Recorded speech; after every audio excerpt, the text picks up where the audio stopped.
સ્પોન્ડેલાઇટિસ, ગરદનની તકલીફ, ગરદનની જકડાટ, ખભો જકડાઈ જવો, frozen shoulder, હાથમાં ઝંઝણાટી આવવી, આ બધા માટે જે લોકોના કોમ્પ્યુટરમાં વધારે ઉપયોગ હોય એના માટે, મોબાઈલનો વધારે ઉપયોગ હોય એના માટે આ કસરત દિવસમાં 2 વખત કરી શકાય.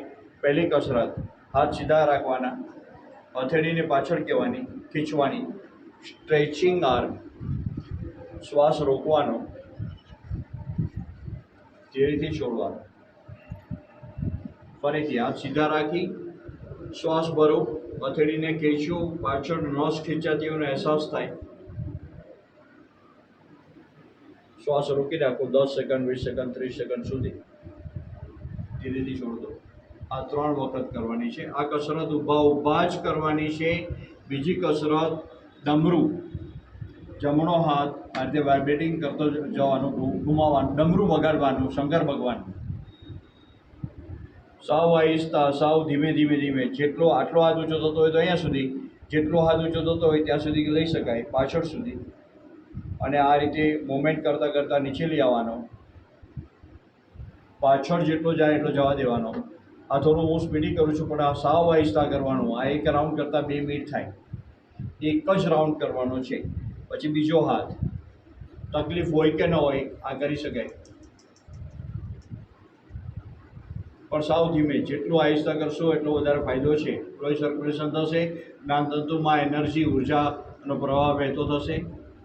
અને છેલ્લી કસરતનું નામ છે રોટેડાઉન. આ રીતે હાથ રાખવાના, ખીંચવાના, શ્વાસ રોકવાનો, છોડી દેવાનો. ફરીથી જે બાજુ હાથ ઊંચો હોય ત્યાં કાન પાસે લઈ જાઓ અને ખીંચો. આવું 3 વખત.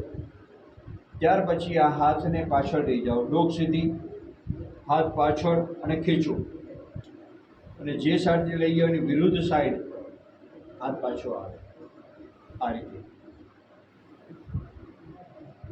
શરૂઆતમાં 3 વખત, વધીને 9 વખત. સાવ આહિસ્તા, ડોકને હલાવવી નહીં. શરૂઆતમાં તકલીફ હોય તો આટલું જ થાય, ત્યાર પછી ધીરે ધીરે આટલું થાય અને લાસ્ટમાં આ પોઝિશનમાં થવું જોઈએ.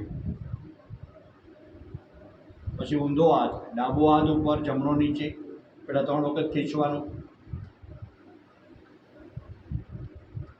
પછી કાન પાસે રાખીને હાથ ખેંચવાનો, શ્વાસ ભરવાનો,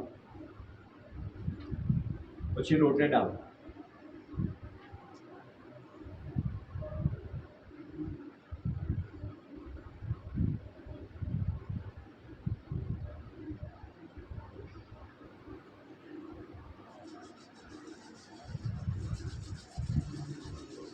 ઊભા બેઠે આ કસરત કરી શકાય અને આ જબરજસ્ત બેનિફિટ છે.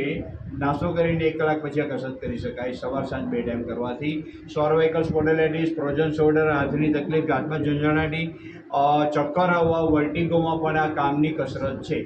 જય ભગવાન, જય ભગવાન.